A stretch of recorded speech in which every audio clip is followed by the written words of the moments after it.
You can Photoshop Dad out later. That's what I heard my daughter-in-law say to my son, through the open patio door, at their wedding reception, about me. I was supposed to be inside celebrating. Instead, I stood there holding 2 champagne flutes, watching my son nod agreement. They didn't know I could hear them. Didn't know I'd already seen the photographer's assistant deleting images on her laptop screen. Every shot with me in it, gone with a click. I set down those glasses, walked to my car, drove home. What Emily didn't know was that I'd paid for that wedding. Every dollar. And I'd kept receipts. Before we continue, please subscribe to the channel and write in the comments what time it is where you are now. The wedding had been 4 hours ago. St. Augustine's Church, same place where I'd married Catherine 38 years before she died. Same place where I'd been baptized. Daniel looked good in his tux. Emily looked beautiful. I'd walked down that aisle alone, sat in the front pew alone, watched my only son get married while Catherine's empty seat beside me felt like a wound that wouldn't close. I'd paid for all of it. The church fee, the flowers, the reception at Riverside Manor, the photographer, some hotshot from Portland Emily insisted on, $1,800 for 8 hours. The dress, the cake, the open bar, $34,000 total. Daniel had asked me 6 months ago. Nervous, standing in my kitchen. Dad, I know it's a lot to ask, but Emily's parents can't contribute much, and we're already stretched thin with the down payment on the condo. How much do you need? He'd shown me the spreadsheet. Emily had made it, color-coded, every line item accounted for. I'll cover it, I'd said. His face had lit up. Dad, we can't ask you to pay for everything. You're not asking. I'm offering. Your mother would have wanted you to have a real wedding. I'd written the checks. Venue deposit, caterer, florist, band. Paid the photographer directly because Emily said it was easier that way. Wrote my checking account down by $34,000 over 5 months. Got a text from Emily twice. Once to confirm the check for the dress had cleared.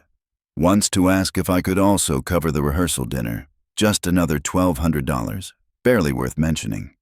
I'd covered it. The wedding was at 2. I had gotten there at 1:30, stood in the back of the church watching the coordinator fuss with flower arrangements. Daniel found me there. Dad, you're early. Wanted to make sure everything was perfect. He'd hugged me, quick, awkward. Thanks for everything, really. Emily and I, we know this is a lot. It's your wedding, only happens once. He'd smiled, distracted. Someone called his name and he was gone. I'd sat in that front pew, watched 300 people file in. Friends of Emily's family, Daniel's college buddies, neighbors I recognized, people I didn't.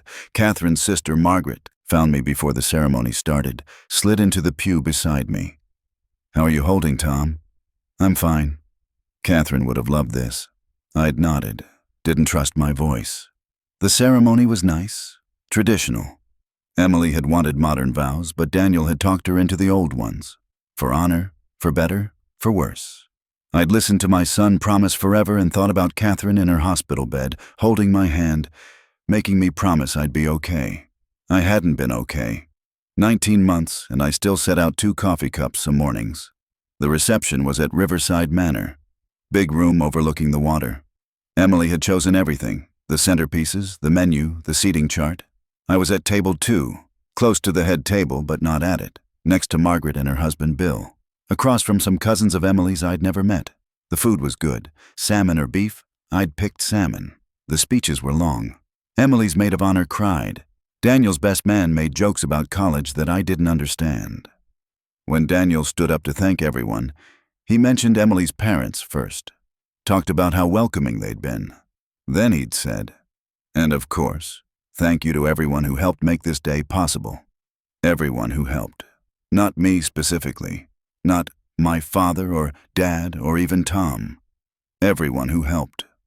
I'd felt that in my chest. Small and cold. I'd stayed through dinner.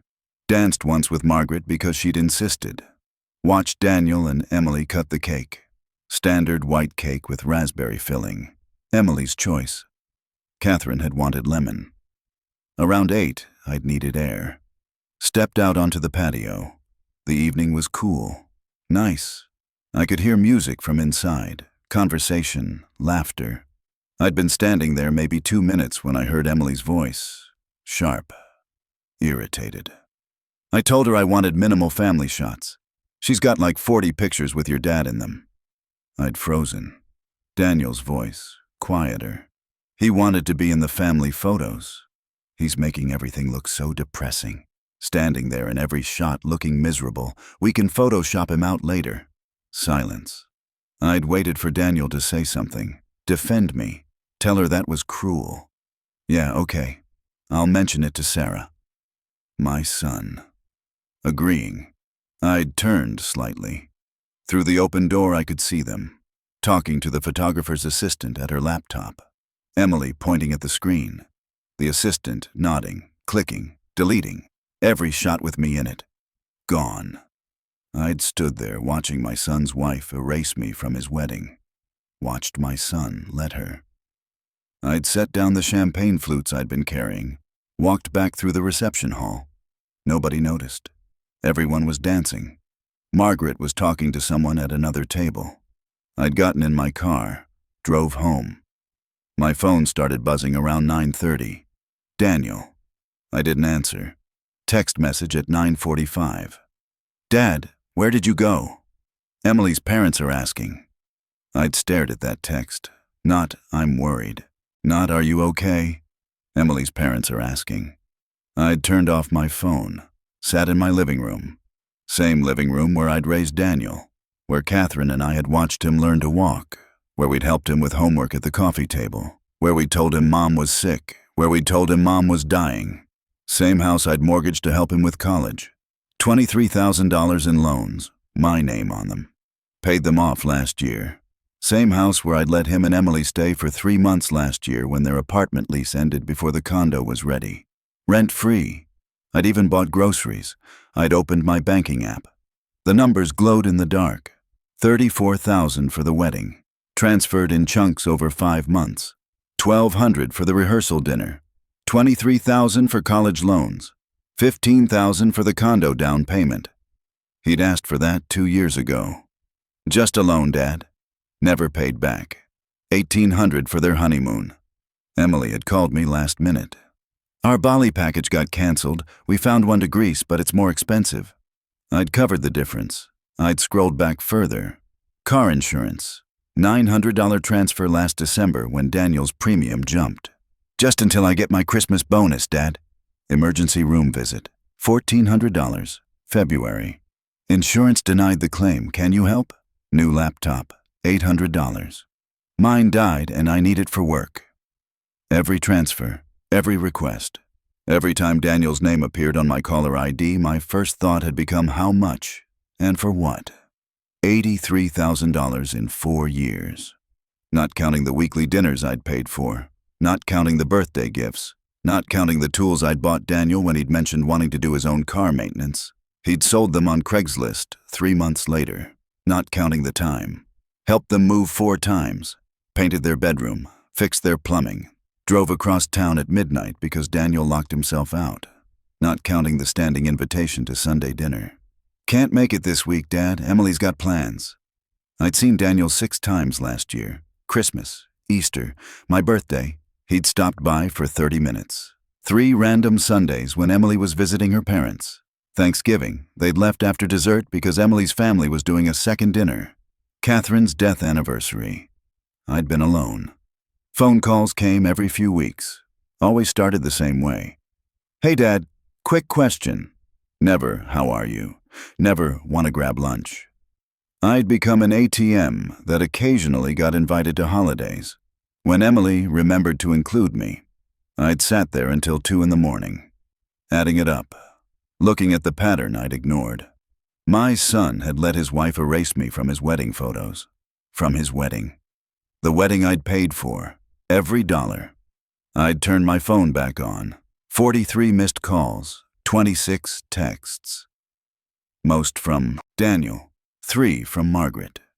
Daniel's messages progressed from concerned to irritated to angry. 9:45. Dad, where did you go? Emily's parents are asking. 10:15. Can you at least text back so I know you're alive? 10:40. Seriously? You're going to ruin our wedding night because you left without saying goodbye? 11:30.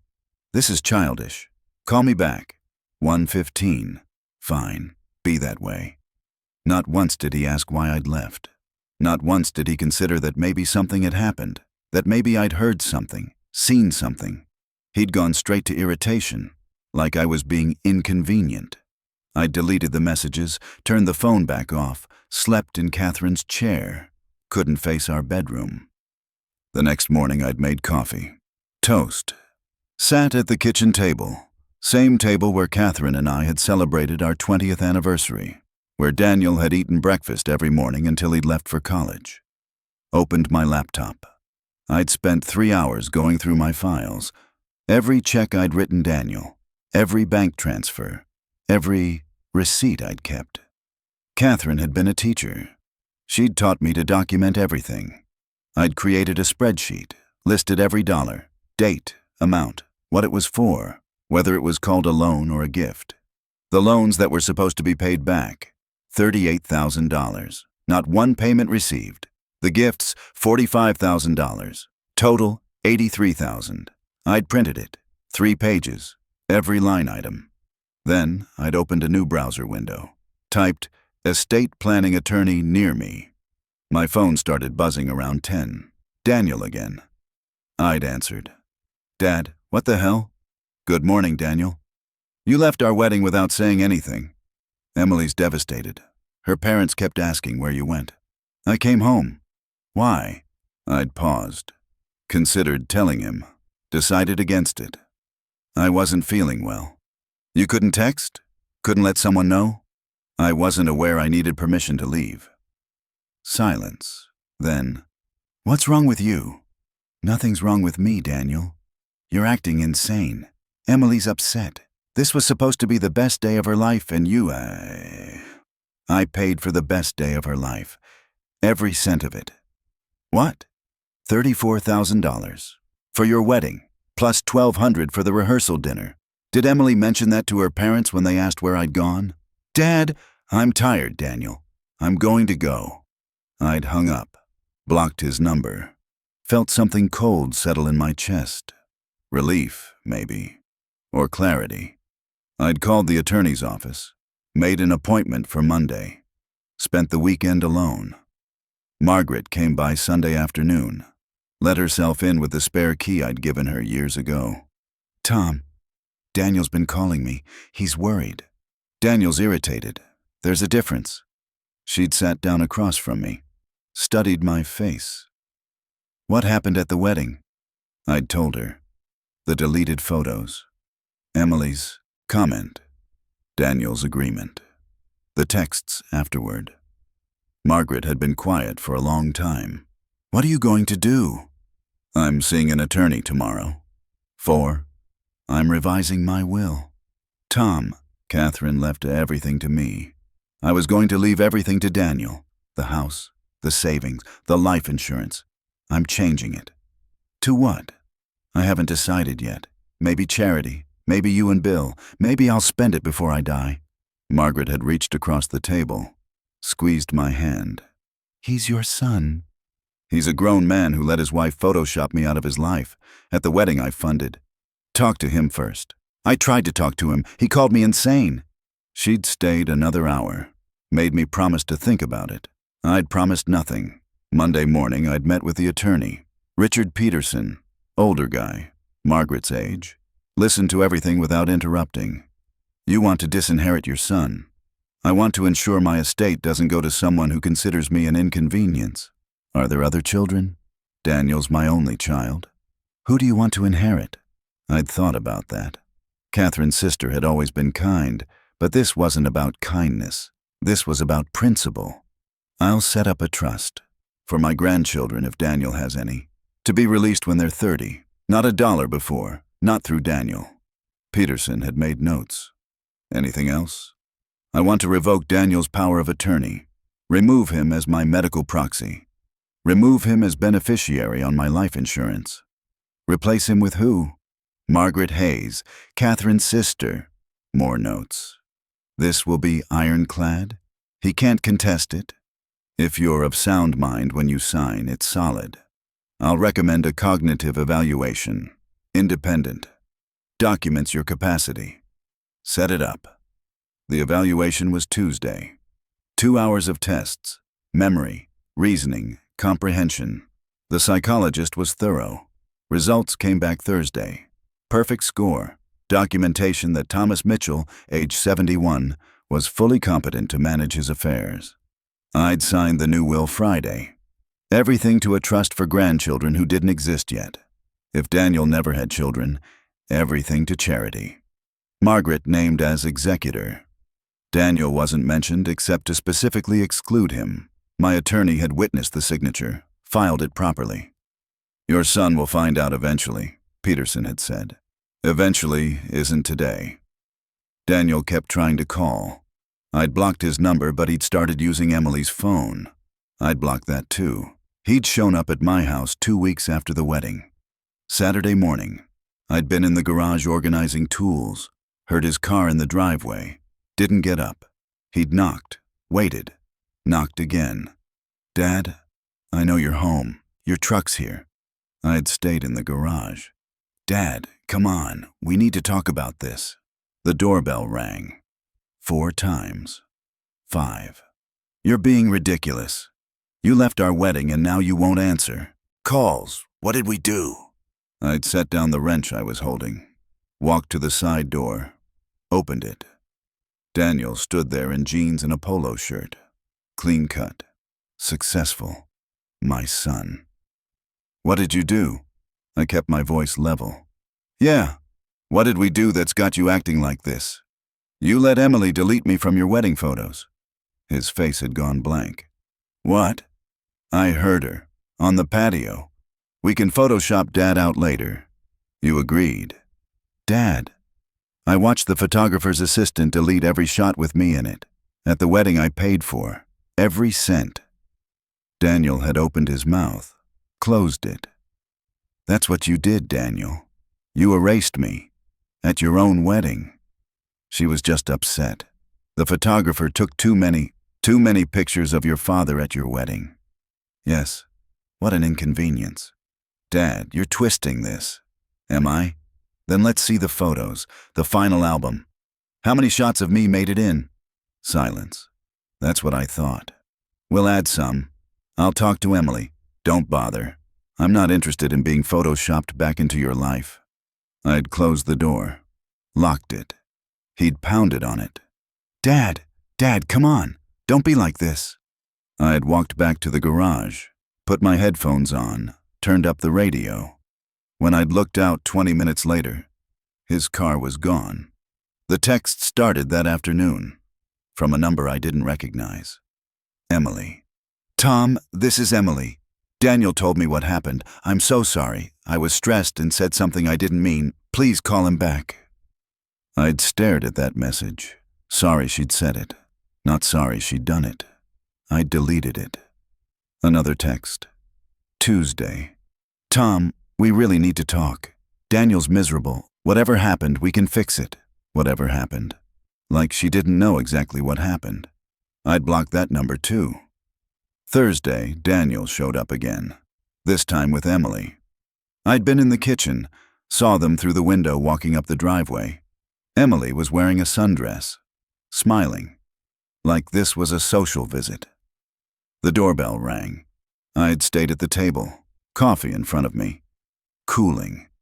Dad, it's Daniel and Emily, please. Knocking.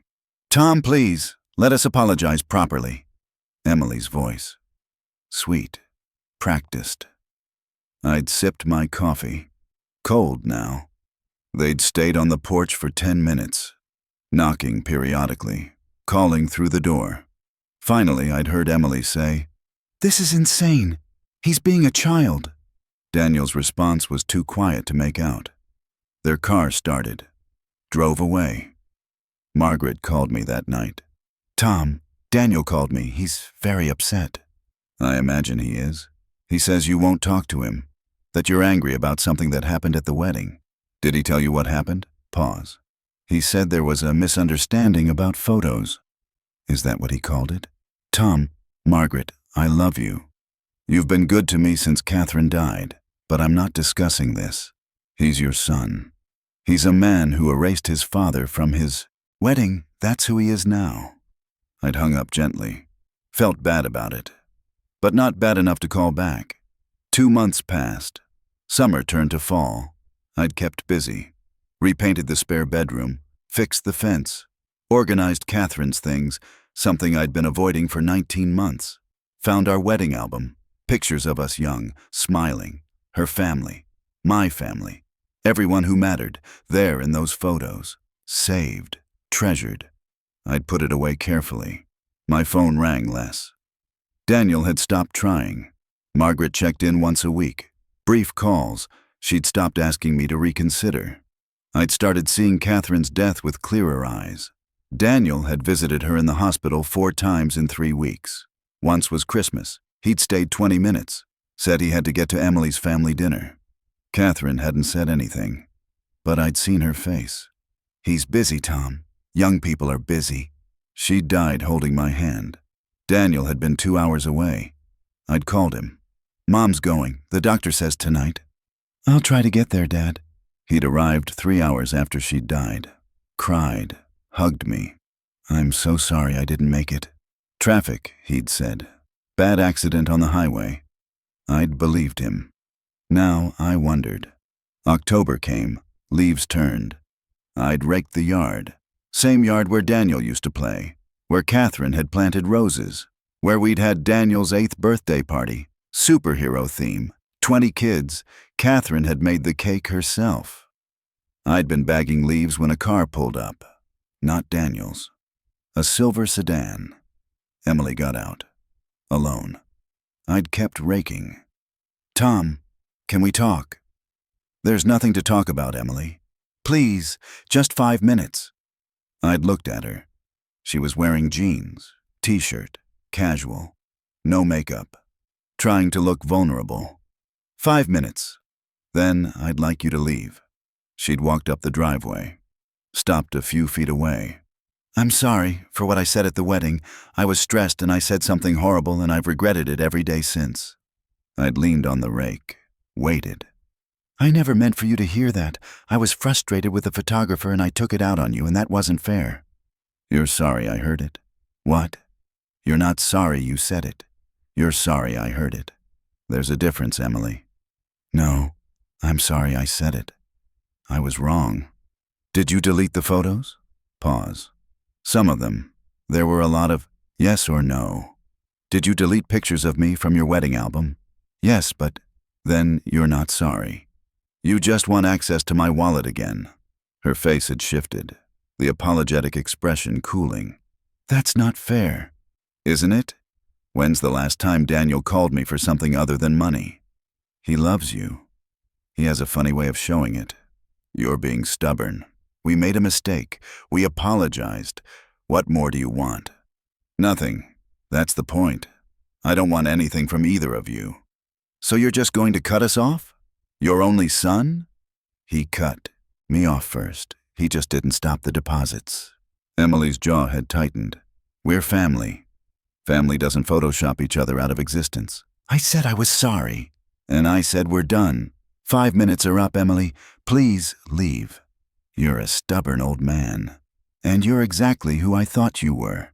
Get off my property. She'd stared at me, turned, walked back to her car, drove away fast, tires squealing slightly. I'd gone back to raking. Felt nothing. No regret, no anger, just quiet. That night I'd gotten a text from Daniel. Not blocked this time. New number. Dad, Emily told me what you said. How dare you speak to my wife like that? How dare I? I'd stared at that text for a full minute. Blocked the number. Changed my locks the next day. Didn't trust Emily not to come back. Didn't trust Daniel not to let himself in with his old key. Called a security company. Had cameras installed. Front door, back door, driveway. Margaret had noticed. Tom, this is excessive. It's my house. My choice. You really think Daniel would? I don't know what Daniel would do. That's the problem. November. Thanksgiving approaching. Margaret invited me to her house. Bill's smoking a turkey. The kids are coming. We'd love to have you. I'll think about it. Daniel's not coming. I didn't invite him. Margaret, I know what he did, Tom. I know what you heard. You don't have to see him if you don't want to. I'd gone. Turkey was good. Margaret's kids were polite. Asked about my health, my house. Didn't mention Daniel. Margaret's daughter, Susan, pulled me aside after dinner. Uncle Tom, I just want you to know what Daniel did was awful. Mom told me. I'm sorry. I'd nodded. Didn't trust my voice. You deserved better. Yeah, I did. December arrived cold. Snow came early. I'd been clearing the driveway when my phone rang. Unknown number. I'd almost ignored it. Answered at the last second. Mr. Mitchell, this is Sarah Chen from Timeless Moments Photography. The wedding photographer. Yes? I'm calling because we have an issue with your son's wedding album. Emily's requested a reprint with, different photo selections, but there's a balance outstanding on the account. How much? $800 for the original package. The contract says the father of the groom was handling payment, but the check we received bounced. I'd stopped shoveling. What check? The one Daniel gave us after the wedding. He said you'd cover the remaining balance. $3,000 was paid up front. $800 was due on delivery. I paid the full $3,800 before the wedding. Papers rustling. Our records show $3,300 received. There's an $800 balance. Check who you received that from. More rustling. Emily paid the deposit. $1,500. You paid $1,800 2 weeks before the wedding. I'd done the math. $3,300, not the $3,800 I'd been told. Send me an invoice with the full payment history. Will you be covering the... Send the invoice. I'll decide after I see it. She'd emailed it within an hour. There it was, in detail. Package price, $3,800. Deposit, $1,500 from Emily. Second payment, $1,800 from me. Balance due, $800. Check received from Daniel Mitchell. $800, returned NSF. I'd printed it, added it to my file. That night I'd called Sarah Chen back. I need copies of all the photos from the wedding, every shot you took, including the ones that were deleted. Mr. Mitchell, those are the property of... I paid for the photography. Check your contract. Father of the groom, that's me. I want every digital file. Pause. That would be an additional fee. How much? $500 for the full digital collection. I'll send a check tomorrow. And Sarah, I'll pay your outstanding $800, but I want every photo, including the deleted ones, before you send the reprints to Emily. Mr. Mitchell, do we have an agreement? Long pause. Yes, okay. I'd written the check that night. $1,300. The USB drive arrived a week later. 2,000 photos.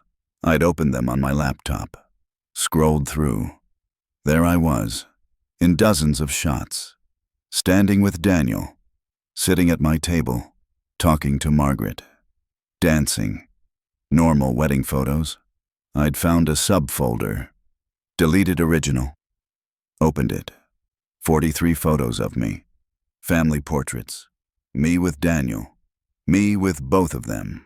All tagged for deletion. Every single one where I was prominently featured. I'd saved everything to 3 backup drives. Sent one to Margaret. Keep this safe. Christmas came. I'd spent it alone. Watched old movies. Made Catherine's potato soup. Slept in my chair. Daniel called from yet another new number Christmas morning. I'd answered. Merry Christmas, Dad. Merry Christmas, Daniel. I was hoping we could see you today. Emily's making dinner. No, thank you. Dad, enjoy your holiday, Daniel. I'd hung up, turned off my phone. January, New Year. Snow piled high. My doorbell rang on a Tuesday afternoon. I'd checked the security camera. 2 people I didn't recognize. Man in a suit. Woman with a clipboard. I'd opened the door 6 inches. Chain still on. Can I help you? Mr. Thomas Mitchell? Yes. I'm Robert Kane, Adult Protective Services. This is my colleague Linda Torres. We received a report that you may be in need of assistance. My chest had gone cold. What kind of report? A concerned family member contacted us. Said you've been isolating yourself, acting erratically, not answering phone calls. They're worried about your cognitive health. Daniel. I'm 71 years old. I live alone. I'm in perfect health. Who filed this report?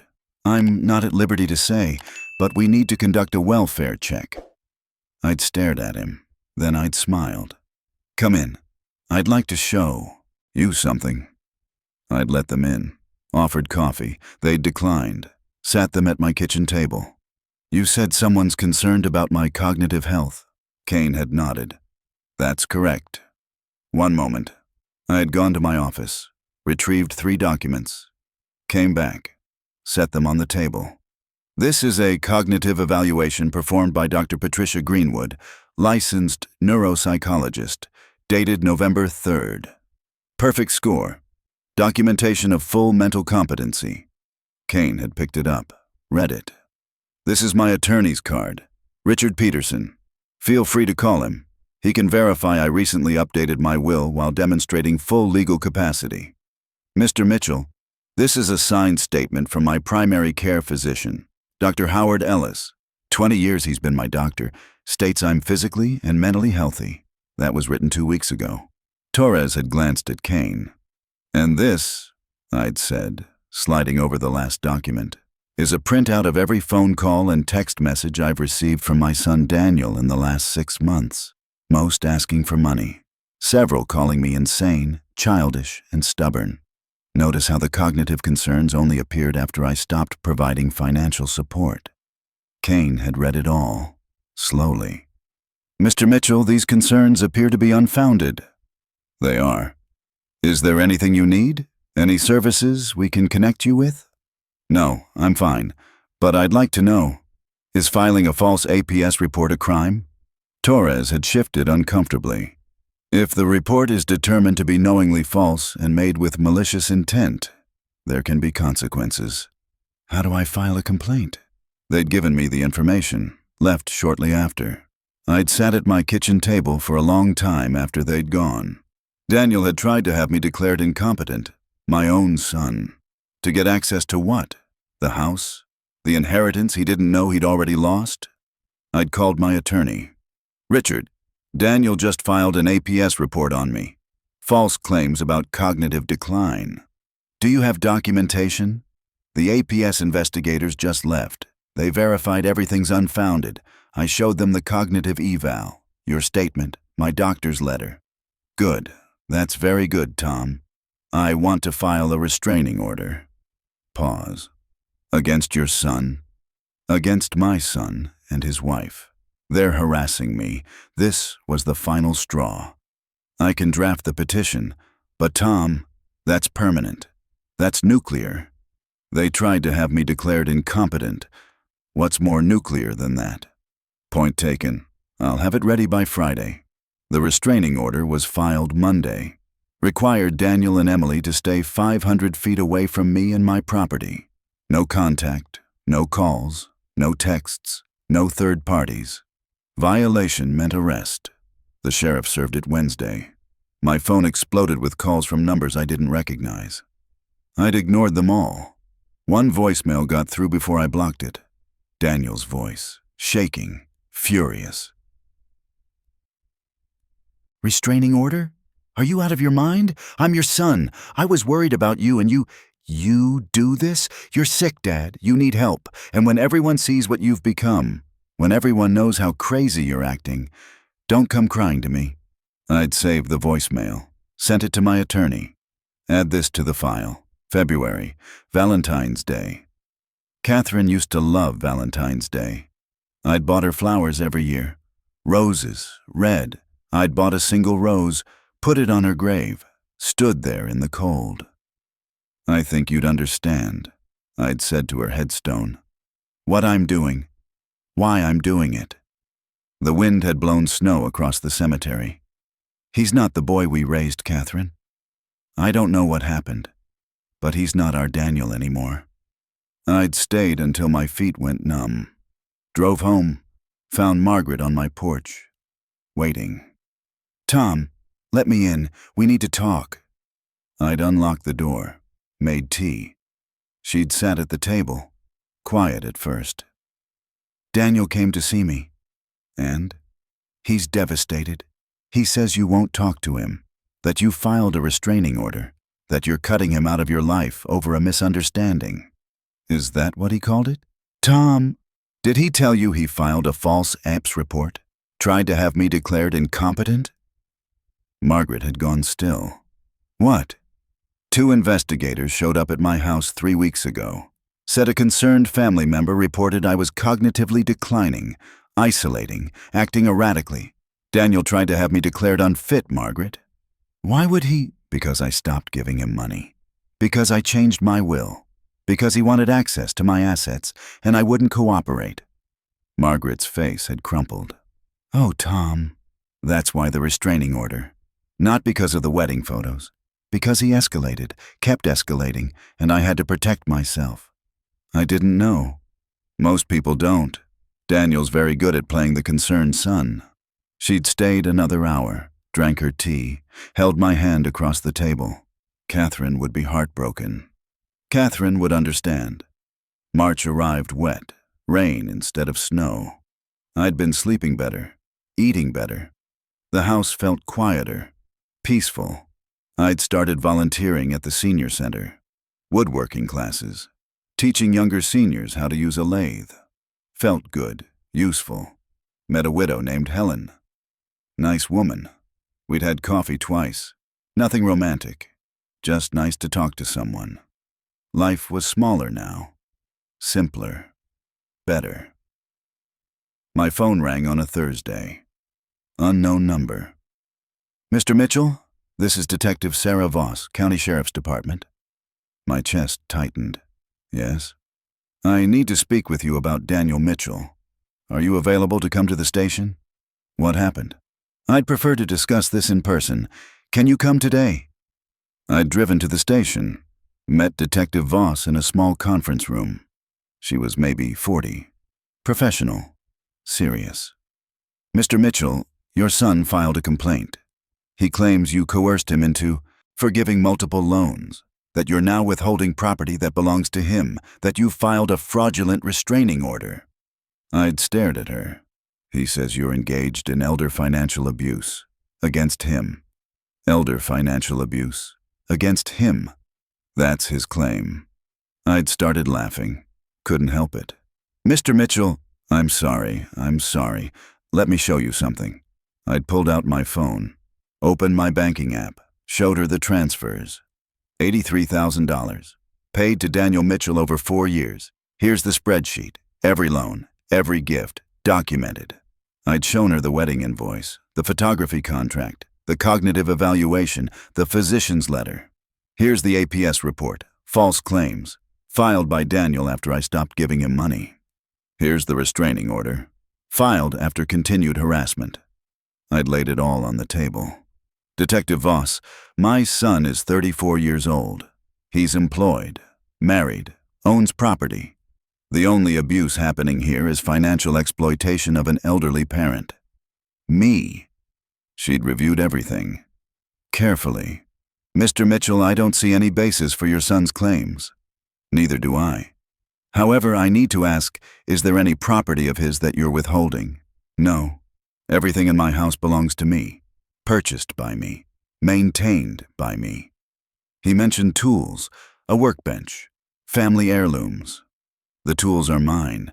The workbench is in my garage, built by me. The family heirlooms belong to my late wife. They're mine to distribute as I see fit. Daniel has received everything I intend to give him." Voss had made notes. "This appears to be a civil matter at best. I'll be closing the complaint." "Thank you. Mr. Mitchell, off the record, you might want to consider documenting everything. If this escalates..." "I have been. For months." She'd nodded. "Good. Be safe." I'd driven home, sat in my driveway for 10 minutes. My son had tried to have me arrested for protecting my own assets. From him, I'd gone inside, poured a scotch, Catherine's favorite. I'd kept the bottle for occasions. This felt like an occasion. Called Margaret. He tried to have me arrested today. What? I'd told her everything. Margaret had been quiet for a long time. I don't know him anymore, Tom. Neither do I. April, spring, flowers blooming, Catherine's roses coming back. I'd been pruning them when a car pulled up. Not Daniel's. A minivan. Woman got out. Maybe 60. Familiar, but I couldn't place her.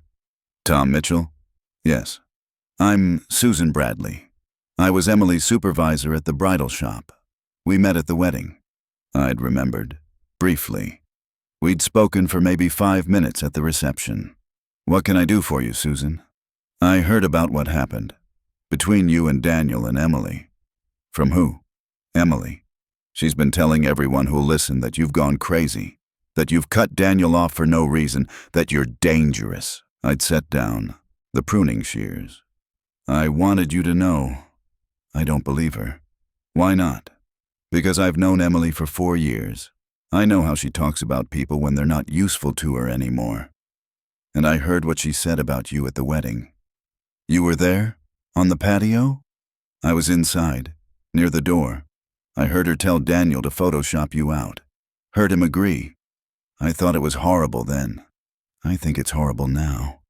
She'd handed me a folded piece of paper. That's my number. If you need someone to testify to what they heard, I will. I'd taken it. Thank you. Emily's good at playing victim. I wanted you to know at least one person knows the truth. She'd left. I'd stood there holding that paper for a long time. Someone believed me. Someone had seen who Emily really was. That mattered more than I'd expected. May. Almost a year since the engagement. 11 months since the wedding. Margaret called. Tom, Daniel and Emily are pregnant. I'd felt something twist in my chest. Congratulations to them. Tom, I mean it. I hope they're happy. Don't you want to What, Margaret? Be a grandfather? How? I have a restraining order against them. They tried to have me declared incompetent, tried to have me arrested. What kind of relationship do you think is possible? A grandchild changes things. Does it? Or does it just give them a new reason to need my money? Silence.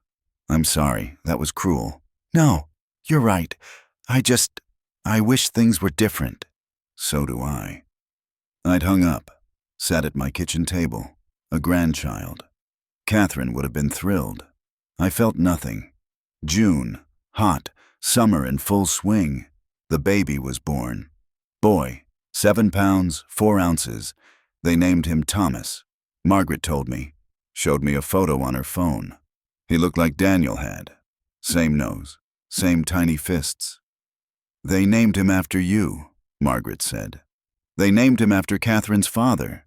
That was his name, too. Tom, don't, Margaret. Don't make this into something it's not. But I'd looked at that photo for a long time. That night I'd called Richard Peterson. The Trust for Grandchildren. Is it active? Yes. Once the will is executed. Can we set it up now, while I'm alive? Yes. As an irrevocable trust. You'd transfer assets now. They'd be held for the child until age 30. Do it. I want $50,000 transferred immediately. Tom, my grandson will have something. When he's old enough to decide for himself whether I was the villain his parents say I am, he'll have options, independence, my money, not theirs. I'll draft the documents. The trust was funded by the end of June, $50,000. Set aside for Thomas Mitchell Jr. to be released on his 30th birthday. Not a dollar before. Not through Daniel. July, a year since the wedding. Margaret called. Daniel wants to see you, to introduce you to the baby. No. Tom, he's your grandson. He's a child being raised by people who tried to destroy me. I can't, Margaret. He's asking, begging. He says he'll apologize, that he understands now what he did wrong. What changed? Becoming a father. He says he understands now what you did for him, what you gave up. I'd thought about that. Tell him I'll meet him. Public place. You present. 1 hour. Okay, I'll arrange it. The meeting was at a coffee shop, neutral territory, Saturday morning. I'd arrived early, sat in the back, watched the door. Daniel came in carrying a car seat, Emily beside him, Margaret behind them. I'd tensed. Emily wasn't invited. She's the baby's mother. She's also someone I have a restraining order against. If she's staying, I'm leaving. Emily had handed the car seat to Daniel. I'll wait in the car. She'd left without looking at me. Daniel had sat down across from me, set the car seat on the chair beside him. I'd looked at the baby, sleeping, tiny. Dad, thank you for coming. Margaret said you wanted to apologize. I do. I'm sorry. For all of it. The photos, the things I said, the APS report, calling the police. I was angry, and I lashed out, and I was wrong. I'd studied his face, looking for sincerity, finding something that might have been. Why now? Because I'm a father now, and I understand what you must have felt, watching me treat you like that. I'd be devastated if Thomas grew up and did to me what I did to you. Would you? Yes. Then let me ask you something, Daniel. When Emily told you to Photoshop me out of your wedding photos, why did you agree? He'd looked away. I don't know. Yes, you do. Tell me the truth. Long pause. Because it was easier than arguing with her. You chose your wife's convenience over your father's dignity. Yes. And the APS report? The police complaint? Emily said you were being unreasonable, that you needed help. I believed her. But you knew I was fine. I didn't know what to think. You'd cut us off completely, wouldn't talk to us. I thought maybe... You thought maybe if I was declared incompetent, you'd get access to my assets. His jaw tightened. That's not fair. Isn't it? Tell me, Daniel. When's the last time you called me just to talk? Not to ask for money. Not because you needed something, just to see how I was doing. Silence. That's what I thought. Dad, I'm trying to apologize. And I'm trying to understand what I'm forgiving. Because from where I sit, you spent years treating me like an ATM. When I stopped making deposits, you tried to have me declared incompetent and arrested. Now you have a son and suddenly you understand? Or do you just need money again? That's not... How much, Daniel?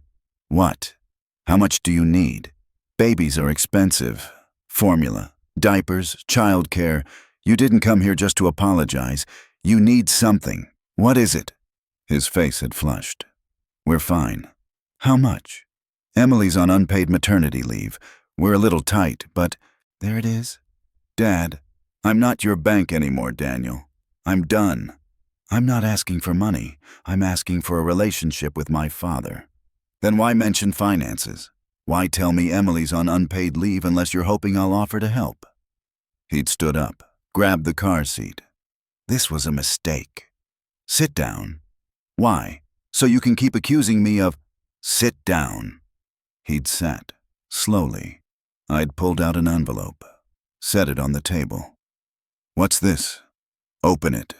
He'd opened it, read the document inside. This is a trust for Thomas. $50,000.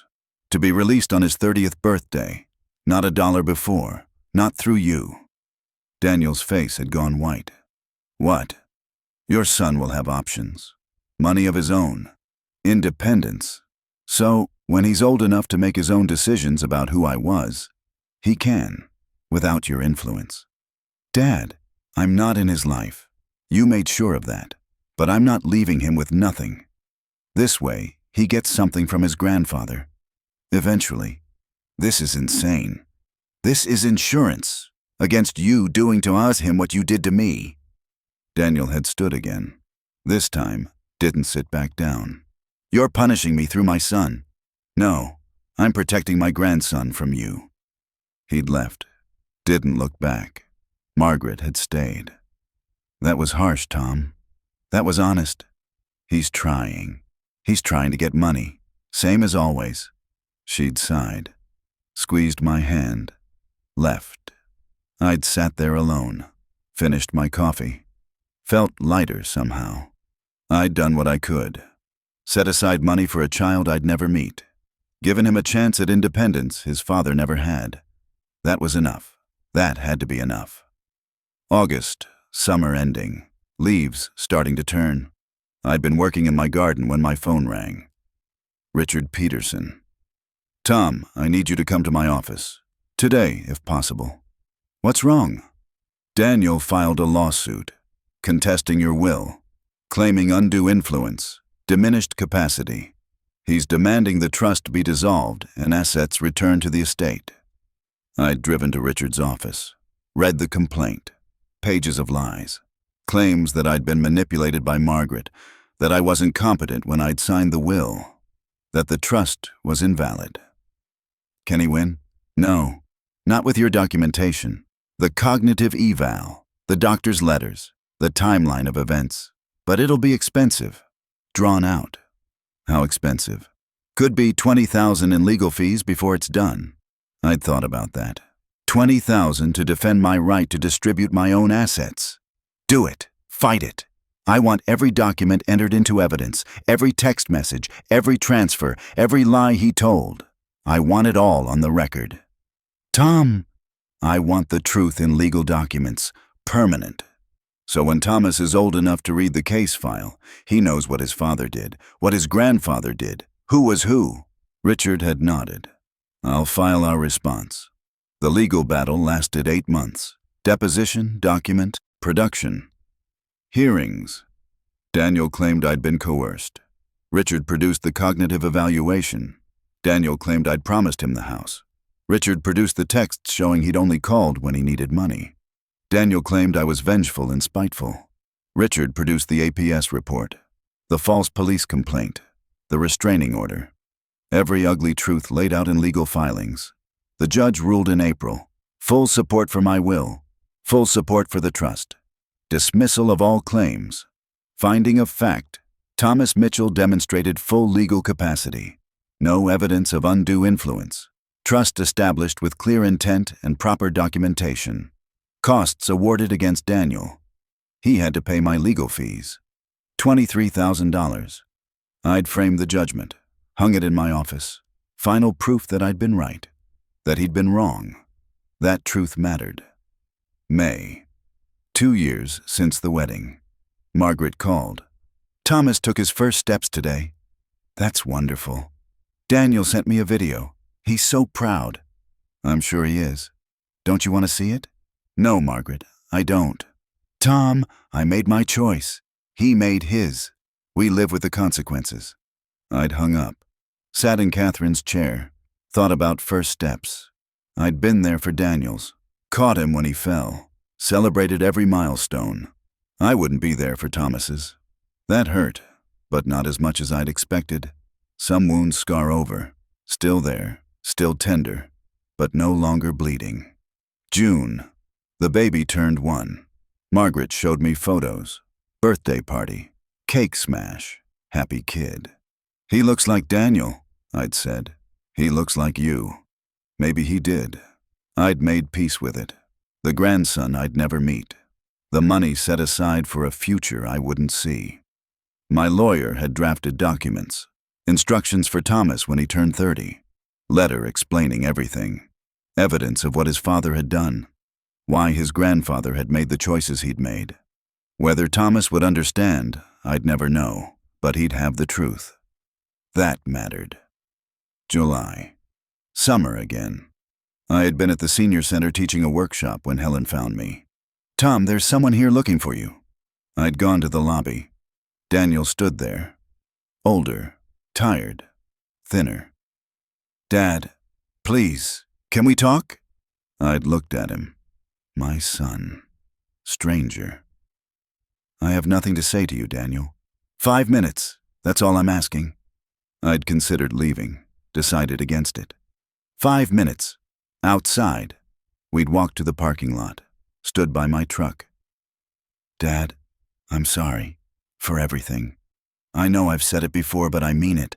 I was wrong about all of it. The photos, the money, the lawsuit. I was entitled and selfish, and I didn't appreciate what I had until it was gone. Why now? Because Emily left. I'd felt nothing. No surprise. No satisfaction. Took Thomas. Filed for divorce. Says I'm financially irresponsible. That I prioritize the wrong things. That I destroyed my relationship with my father over money. She's not wrong. I know, Dad, and I'm here because I want my son to know his grandfather, and I want to fix what I broke, if that's even possible. I'd looked at him, really looked, saw genuine regret maybe, or exhaustion, hard to tell. Daniel, you didn't just hurt me. You tried to destroy me. When I stopped giving you money, you escalated. APS report, police complaint, lawsuit. You tried everything you could think of to access my assets. That's not a son. That's a predator. I know. Do you? Because I don't think you do. I think you're here because Emily's gone and you're alone and you need something. Same pattern. New crisis. That's not... When's the last time you paid your own mortgage, Daniel? Your own car payment? When's the last time you handled an emergency without calling me? Silence. You're 36 years old. You should have equity. Savings, stability. Instead, you have debt, a failed marriage, and a father who doesn't trust you. That's what choices cost. So that's it? You're done? Forever? I'm done being your bank. If you want a relationship with me, it starts with you standing on your own feet. Get your finances in order, prove you can handle your own life, then maybe we talk. How long? As long as it takes. Year. 5 years, maybe never. That's up to you. I'd gotten in my truck, driven away, watched him in my rearview mirror, standing alone in the parking lot. Felt something. Not satisfaction, not victory. Just sad, for both of us. For what we'd been, what we'd never be again. August. Heat wave. Thomas turned 2. I'd added another $50,000 to his trust. Didn't tell anyone. Just set it aside. For a future where maybe he'd understand. Where maybe truth mattered more than narrative. Where maybe he'd be different than his father. Maybe. September now. Fall coming again. 3 years since the wedding. I live alone. Garden. Teach woodworking. Have coffee with Helen twice a week. Margaret visits Sundays. Brings me pictures of Thomas sometimes. I look at them. Don't ask for more. Daniel calls every few months. I don't answer. He leaves voicemails. Apologies mostly. Updates on Thomas. Requests to talk. I delete them. The house is quiet. Peaceful. Mine. Catherine's roses bloom every spring. I tend them carefully. Talk to her sometimes. Tell her about Daniel. About Thomas. About the choices we made. She doesn't answer. But I think she'd understand. I'm not angry anymore. Not bitter. Just done. Done being used. Done being erased. Done pretending family means something it doesn't. The trust grows. Compound interest. Time. By the time Thomas turns 30, it'll be close to $300,000. He'll read the documents, the court filings, the evidence, the letter I wrote explaining everything. He'll decide for himself who was right, who was wrong, what family meant. And maybe he'll understand that sometimes the most loving thing grandfather can do is make sure his grandson has options. Independence. Freedom from his father's mistakes. That's my legacy now. Not relationship, not memories, not photos, just money. Truth. And hope that maybe the third generation learns what the second generation refused to. That's enough. It has to be. If you like this story, please like it, subscribe to the channel, and share your impressions in the comments. To listen to more stories, click on the window on the right. Thank you for being with us.